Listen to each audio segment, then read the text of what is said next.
हम बायोस्टैट्स के last lecture में हिस्टोग्राम डिस्कस किया था। अब उसी से आगे चलते हैं, हिस्टोग्राम और आगे मजीद ऐसे ग्राफ्स। हिस्टोग्राम के लिए बताया कि simple bar chart. Simple bar chart ये कैसे बनाते हैं? अगर कोई डाटा दिया हुआ, पहले सबसे पहले डाटा आना चाहिए, ड्रग टाइप्स हैं और सेल्स। ड्रग टाइप कौन कौन से दिए हैं? एंटीबायोटिक है, pain killers, antibiotics, pain killers, anti allergic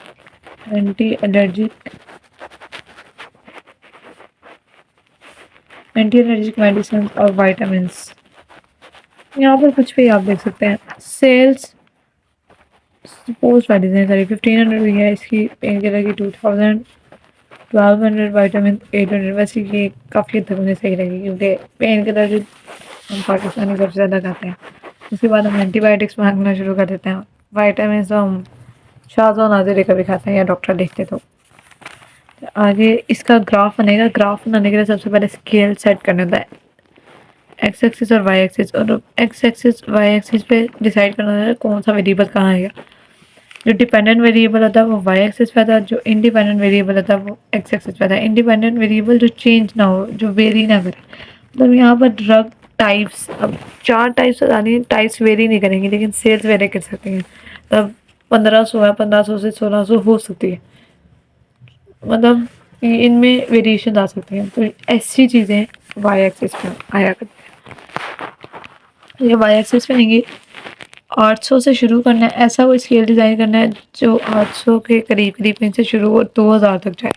तो 500 से 2000, मतलब 2000 में हर एक बिग स्केयर, अगर बिग स्केयर तो मेरे पास होता ग्राफ, ये 500, ये 1000, ये 1500, ये 2000, 1500, 2000, 2500 एंड सो ऑन चलता जाता है ग्राफ। यहाँ पे सेल्स ग्राफ पेपर बोलने में निकालना है, कोई बात नहीं। सबसे पहले यहाँ पर कोई सी भी पहले लिखे जा सकते हैं, कोई सी भी बाद में। जो बार चार्ट बनेगा वो इसके मुताबिक, और ये 2 पॉइंट से लग जाएंगे ऐसे, उससे फर्क नहीं पड़ता। फिर antibiotic, pain killer, anti allergic और वाइटामिन। ये स्केल वाली चीज़ें नहीं है। कभी कभी एक्स एक्सिस और वाई एक्सिस पे दोनों पे स्केल वाली चीज़ होती है, फिर इनमें स्केल डिसाइड करना पड़ता है। लेकिन यहाँ पर एक्स एक्सिस पे स्केल वाली चीज़ें नहीं है, मतलब अब इनका स्केल नहीं है, हमें डिसाइड करना पड़ेगा। हम जहाँ मर्जी जो मर्जी चीज़ रख सकते हैं। लेकिन अगर ग्राफ पेपर हो तो ये अगर एक बॉक्स के बाद दिखाई या 2 बॉक्स के बाद दिखाई, स्पेसिंग सेम ही होती है, स्पेसिंग में डिफरेंस नहीं आता। ड्रग टाइप ये नीचे लिखना, मेंशन भी करना पड़ता है कि एक्स एक्सिस पे हमने क्या लिखा है, वाई पे क्या लिखा है, ठीक है। अब एंटीबायोटिक की सेल है 800, मतलब 500 और 1000 के दरमियान आएगी वैल्यू। ये यहाँ पे फर्ज की नहीं, यहाँ 800 है। ये अगर वो ग्राफ होता तो परफेक्ट वैल्यूज लग जाती हैं। ये पेन किलर 2000, तो यहाँ से 2000 लग जाएंगे।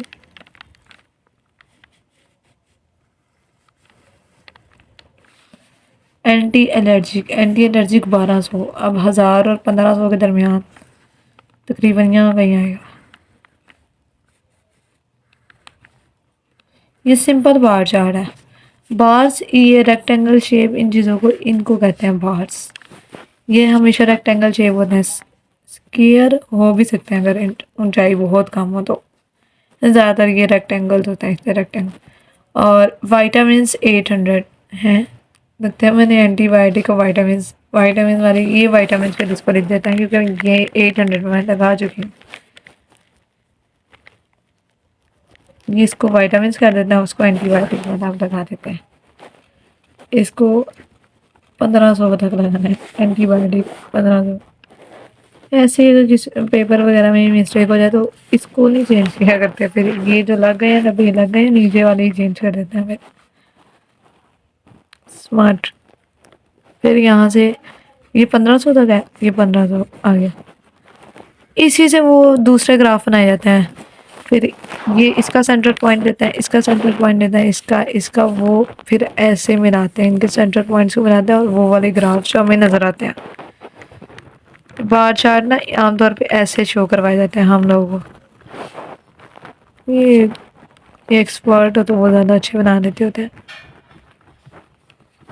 ऐसे ये ऐसे शो करवाया जाता है। एक इसका तरीका होता है या तो ऐसे शो करवाया जाए, असल में ये होते ऐसे हैं, बाद में इनको ऐसे करके ये दे जाते हैं और ये वैल्यूज ये वाली वैल्यू पे आ जाती है। और नेक्स्ट मल्टीपल बार चार्ट, मतलब है बार चार्ट ही लेकिन मल्टीपल, मतलब अब दो चीज़ें नहीं है, चीज़ें दो से ज़्यादा होंगी, दो चार जितनी मर्जी हो सकती हैं, मल्टीपल बार चार्ट। यहाँ पर एक ऐसी चीज़ जो इंडिपेंडेंट हो या जो बहुत ज़्यादा अहमियत की हो जिसके मुताबिक बनाना, वो यहाँ पर वो चीज़ डिपेंडेंट हो लेकिन वैल्यूज़ में हो जिसको मेंशन किया जा सके, वो चीज़ रखेंगे। बाकी तमाम चीज़ों के इधर वो बनेंगे। चाहे यहाँ पर एज्यूम किया है कि हाइपरटेंशन और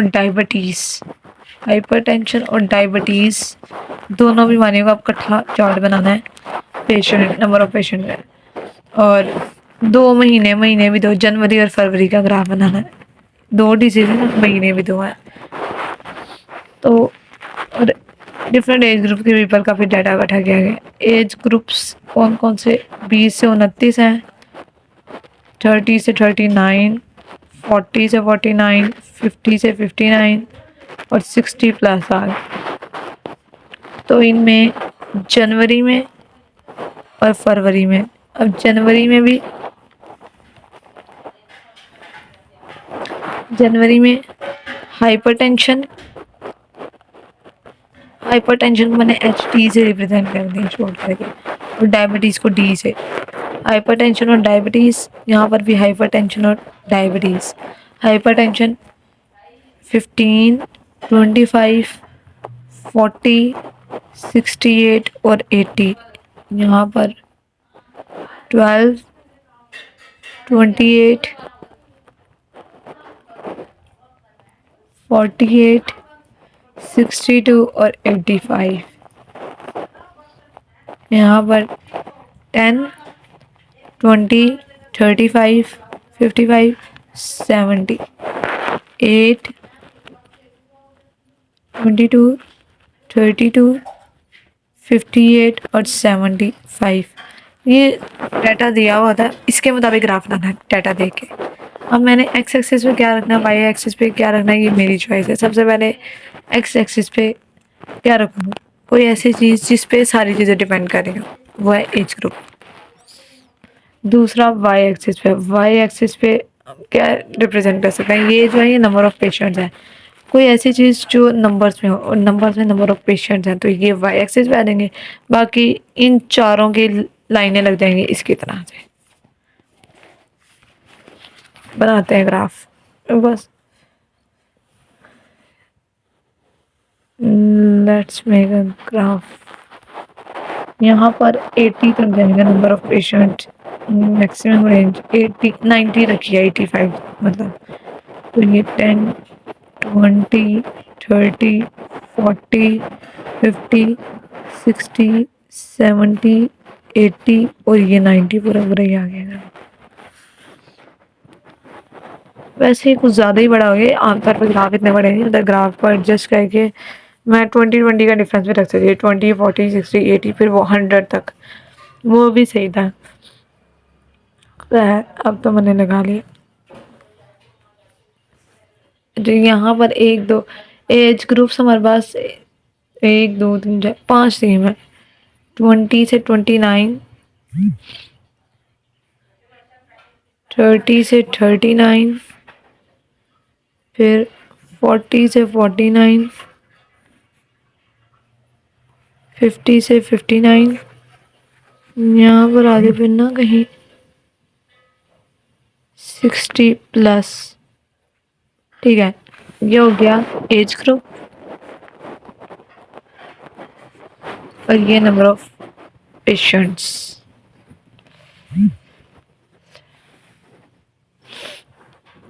ठीक है, अब ग्राफ बनाते जाते हैं। ग्राफ ना हर एज ग्रुप पे 4 लाइनें रहेंगी, मतलब जनवरी में हाइपरटेंशन, जनवरी में डायबिटीज़, फरवरी में हाइपरटेंशन, फरवरी में डायबिटीज़, मतलब 4 लाइनें लगेंगी एक एक पॉइंट पे। अब 4 लाइनें सेम रहेंगी तो आइडेंटिफाई करना मुश्किल हो जाएगा कि कौन सा फरवरी में कौन सा है। ठीक है, तो इसमें हम क्या करेंगे फिर, लेकिन लाइनें तो वैसे ही बनेंगी, रेक्टेंगल्स वैसे ही बनेंगे, बस रेक्टेंगल्स के अंदर कोई निशानी फिलिंग वगैरह कुछ करके ऐसा, ताकि आइडेंटिफिकेशन हो सके। अब 20 से 29 का जो हाइपर टेंशन है जनवरी में, वो क्या है, 15 पेशेंट्स हैं। ये तकरीबन यहाँ आएगा।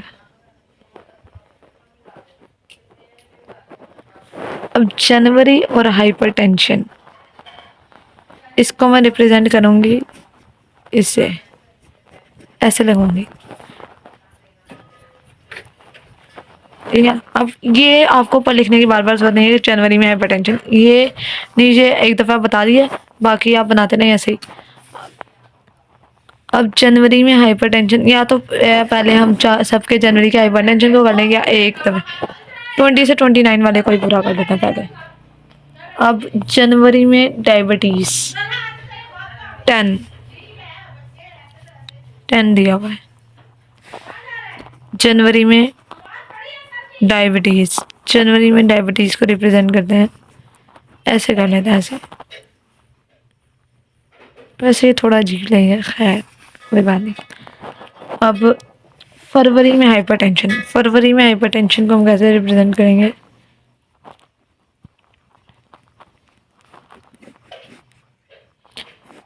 वर्टिकल लाइन से। फरवरी में हाइपरटेंशन यहाँ पर 12 जो हो रही है, थोड़ा सा इससे ऊपर, और इसको हमने ऐसी लाइन से शो करना है। अब हो गया फरवरी में डायबिटीज़, तो इसको अगर बगैर कलर के भी कर देंगे बस, मतलब ये खाली रेफरेंस को शो करें। फरवरी में डायबिटीज़ के 8 पेशेंट्स हैं, 8, इससे थोड़ा सा कम है। ये पूरा हो गया, एक 20 से 29 वालों का पूरा हो गया। इसी तरह बाकी सबके बना देंगे। 30 से 29 अब जरा मैं थोड़ी तेज से बनाऊंगी। 30 से 29 पहला हो गया 25। जनवरी में जो हाइपरटेंशन है वो 25 है, 25 यहाँ कहीं आएगा।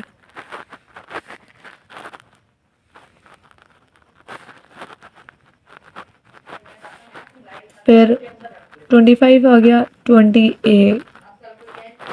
जनवरी में डायबिटीज़ 20,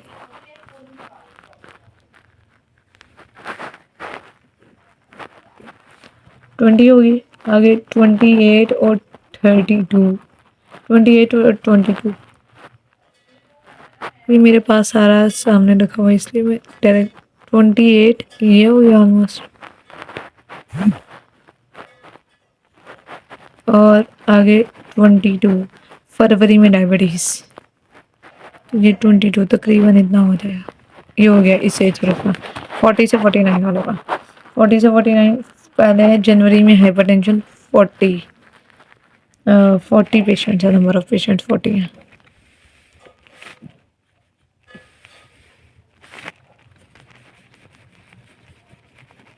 ठीक है, 35 जनवरी में डायबिटीज़ 35 ऑलमोस्ट इधर आ जाएगा।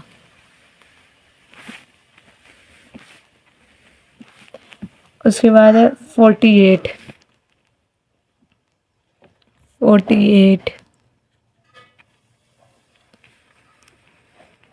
ठीक है। फरवरी में डायबिटीज हाइपरटेंशन, अब फरवरी में डायबिटीज़ 32 तकरीबन इधर गई। ठीक है, 50 से 59 हो गया। अब 50 से 59 करना है 68 जनवरी में हाइपरटेंशन 68, यहाँ कहीं आएगा 68।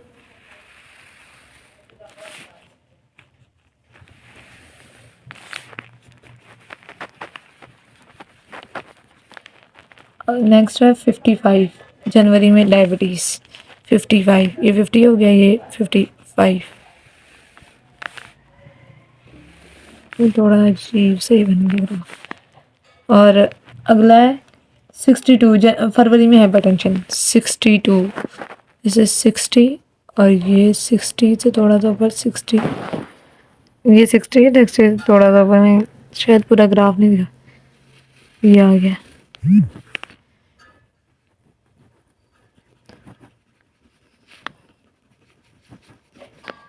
नेक्स्ट है 58 फरवरी में डायबिटीज़ 58 ऑलमोस्ट यहीं पे है ये हो गया। अब रहेगा बस 60 प्लस आखिरी फर्स्ट है 80 80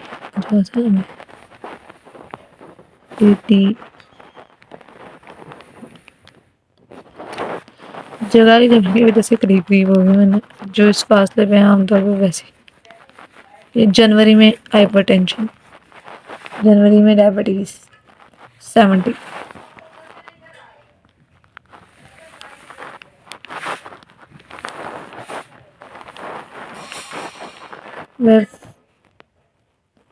85 फरवरी में हाइपरटेंशन 85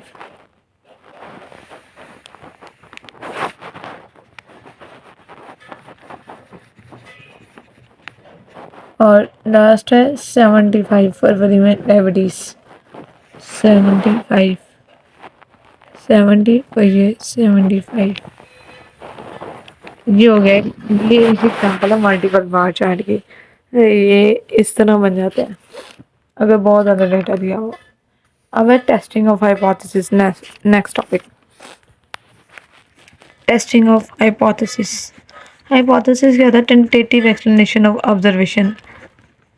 मुझे तो बायो की डेफिनेशन ही याद है सर ने बताई नहीं थी। मतलब जो ऑब्जर्वेशन आपके पास है उसकी टेंटेटिव जो आपने एक्सप्लेनेशन दी है उसी को हाइपोथेसिस कहते हैं। जैसे किसी कंपनी ने कोई चीज़ बनाई है वो कहेगी कि हमारे इतने घंटे ये बल्ब चल सकता है इतने घंटे ये चीज़ काम कर सकती है ऐसे। तो ये हाइपोथेसिस है। जो हाइपोथेसिस दो तरह की होती हैं एक कंपनी देती है और एक जो उसके अपोज करने के लिए होती है हाइपोथेसिस दी जाती है। तो दोनों हाइपोथेसिस के जो कंपनी देती है हाइपोथेसिस उसको कहते हैं नल हाइपोथेसिस एच नॉट। और जो वो जो ये क्लेम करने वाले होते हैं और एक दूसरे लोग होते हैं अल्टरनेटिव हाइपोथेसिस कहते हैं जो इसके खिलाफ होते हैं। मतलब जो रिसर्चर्स होते हैं वो कोशिश करते हैं कि ये हाइपोथेसिस को गलत साबित किया जाए किसी भी तरीके से कि इनकी चीज़ ये सही नहीं है नॉन ड्यूरेबल है। तो इसको H1 कहते हैं।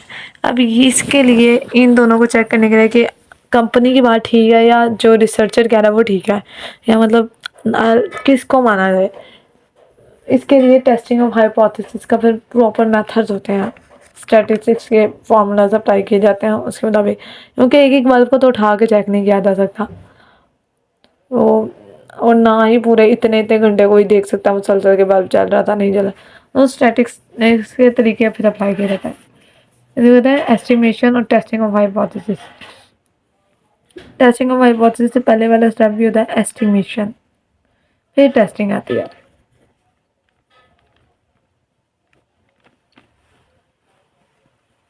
इससे हम एक एस्टिमेट लगाते हैं कि ऐसा हो सकता है या नहीं। ये एक न्यूमेरिकल वैल्यू होती है जो हम फाइंड करते हैं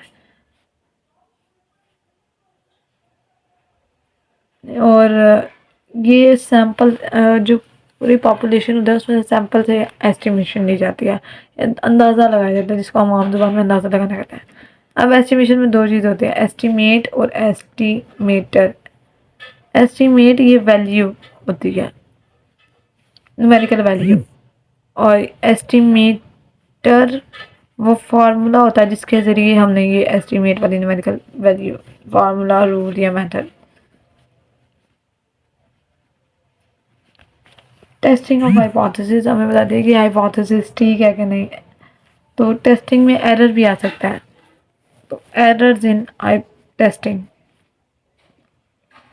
एरर्स इन टेस्टिंग टेस्ट 4 से 5 तरह के होते हैं। हमें सर ने सिर्फ एक ही करवाया BC टेस्ट सिर्फ वही इसमें वो करेंगे इस वीडियो में। टाइप 1 एरर और type 2 error. Type 2 error, type 1 error कब होता है? जब एच नॉट एक्सेप्ट कर ली जाए। टाइप 1 एरर है जब एच नोट एक्सेप्ट कर ली जाए, जबकि असल में उसको रिजेक्ट करना था। मतलब कंपनी का क्लेम हमने एक्सेप्ट कर लिया, असल में उसको क्या होता? रिजेक्ट। और टाइप 2 एरर कौन सा है? कंपनी का क्लेम सही था, एच नोट को रिजेक्ट कर दिया गया, असल में उसको एक्सेप्ट किया जाता है, मतलब वो सही कहते हैं।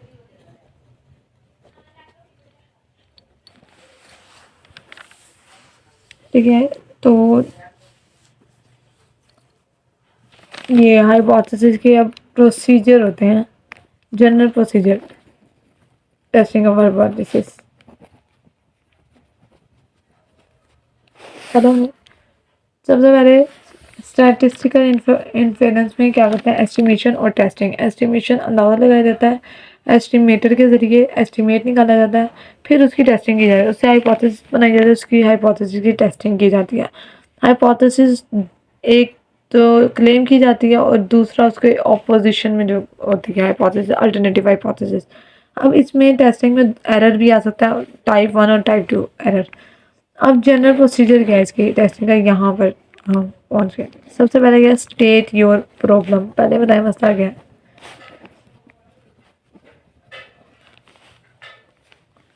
प्रॉब्लम क्या है? टेस्ट कर क्यों नहीं है? एच नोट जो है mu is equal to mu naught, और एच वन कहता है mu is not equal to mu naught. ये जो म्यू है ये उसके पैरामीटर्स होता है पॉपुलेशन के। तो वो कह रहा है कि पॉपुलेशन का एक्चुअल पैरामीटर उसके बराबर आना चाहिए जो पैरामीटर एच नोट के जरिए निकलता है। एच नोट ये चाहता है, लेकिन एच वन कहता है कि नहीं, ये दोनों पैरामीटर्स एक दूसरे के बराबर नहीं आने चाहिए, मतलब इसमें मिस्टेक होनी चाहिए। ये वाली हाइपोथेसिस गलत। हाइपोथेसिस, अब जो डाटा आता है वो टेल्स होती हैं उसकी, एक टेल भी हो सकती है, दो टेल भी हो सकते हैं। जब ग्राफ बनता है, ये एक टेल होती है लेफ्ट टेल और ये राइट टेल।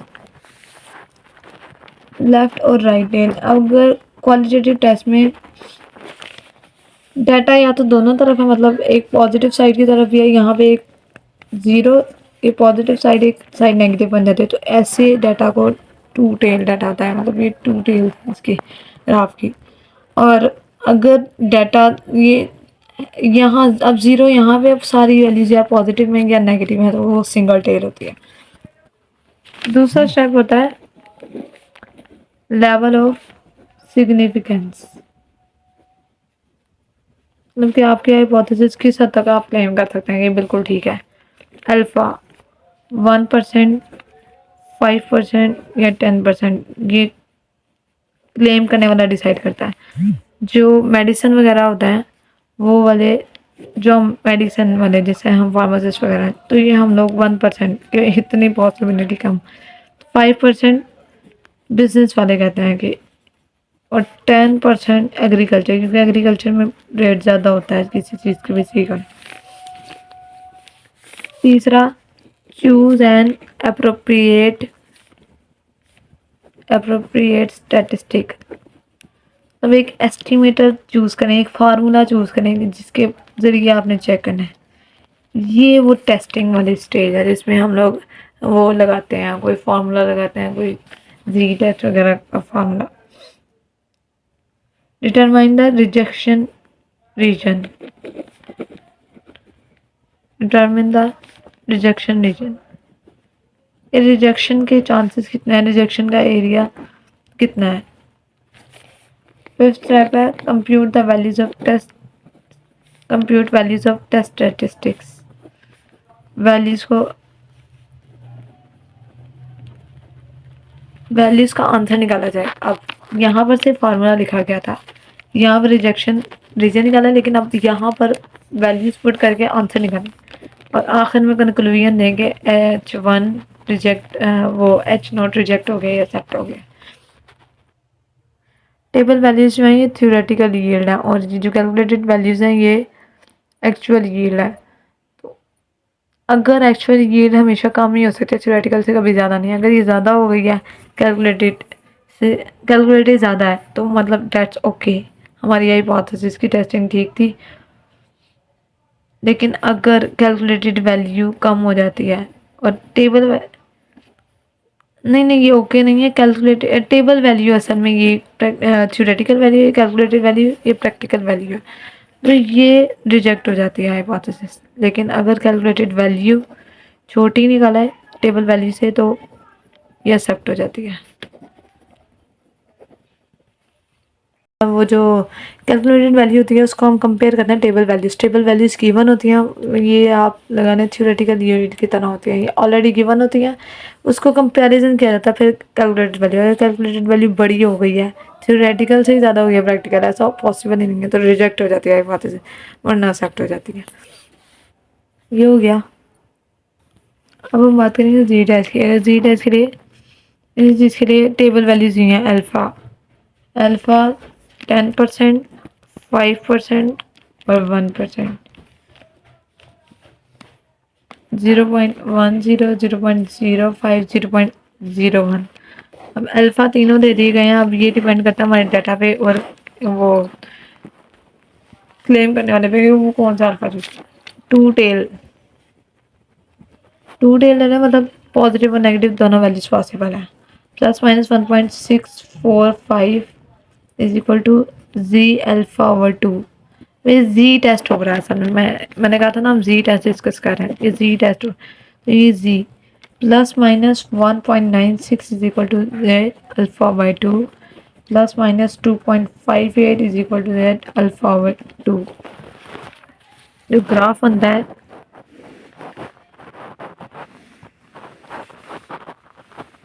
ये जेड अल्फ़ा बाई 2, क्योंकि ये जेड अल्फ़ा बाई 2 हाफ इधर हाफ इधर, जेड अल्फ़ा था असल में ये पूरा, लेकिन इस ये जेड अल्फ़ा बाई 2 हो गया, ये जेड अल्फ़ा बाई 2 हो गया।